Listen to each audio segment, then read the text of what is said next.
যারা শহীদ হয়েছেন তাদের আত্মার মাগফিরাত কামনা করি এবং যারা আহত হয়েছেন তাদের দ্রুত আরোগ্য লাভ হোক, এটা আমি আশা করি এবং কামনা করি। আমি অতিরিক্ত IGP grade 1 AKM Shahidur Rahman. আপনারা জানেন যে গত 8ই আগস্ট আমি র্যাবের ডিজির দায়িত্বভার গ্রহণ করি। আমি বিসিএস 12তম ব্যাচের সদস্য এবং আমি 1991 সনের 20 জানুয়ারিতে পুলিশ বিভাগে যোগদান করি এবং অদ্যাবধি প্রায় 33 বছর অধিক সময় ধরে আমি এই বিভাগে কর্মরত আছি এবং গত 8ই আগস্ট র্যাবের মহাপরিচালক হিসাবে আমি দায়িত্বভার গ্রহণ করি।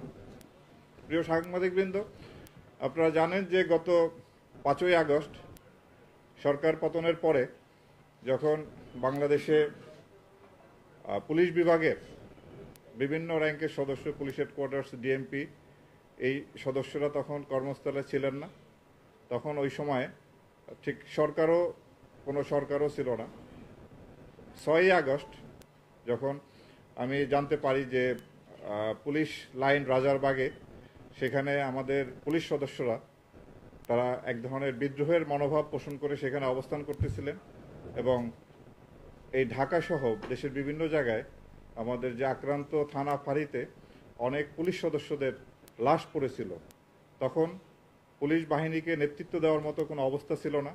সেই সময় আমি এবং আমার কিছু সহকর্মী, চাকরিতে ছিলেন সহকর্মী, এবং আমাদের অবসরপ্রাপ্ত কতিপয় কর্মকর্তা আমরা 6ই আগস্ট পুলিশ অফিসার্স মেসে সমবেত হই এবং এই সময় কি করণীয় সেই ব্যাপারে আমরা খুব দ্রুত সিদ্ধান্ত নিই।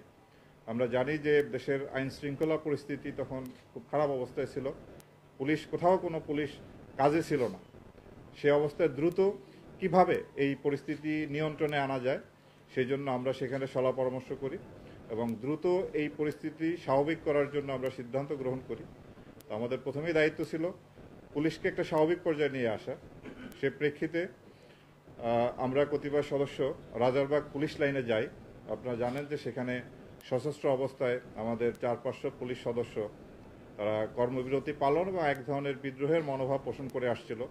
তাদের ক্ষোভ ছিল তাদের নেতৃত্বের উপরে, যে নেতৃত্ব তাদেরকে পরিচালিত করে ছাত্র জনতার সম্মুখীন করেছিল এবং সেই আইন শৃঙ্খলা রক্ষাকারী বাহিনী হাতে সহস্রাধিক ছাত্র নিহত হয়।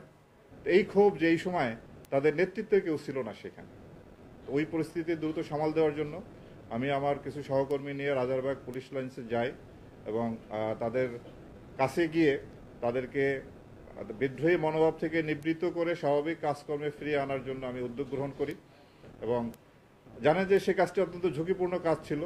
তারপরও সেই ঝুঁকি নিয়েও দেশের বৃহত্তর স্বার্থে এবং পুলিশ বাহিনীর স্বার্থে সে দায়িত্ব তখন আমরা পালন করি এবং এরপরে আমাদের পুলিশ সদস্যদের বেশ কিছু মৃতদেহ বিভিন্ন থানায় পড়েছিল।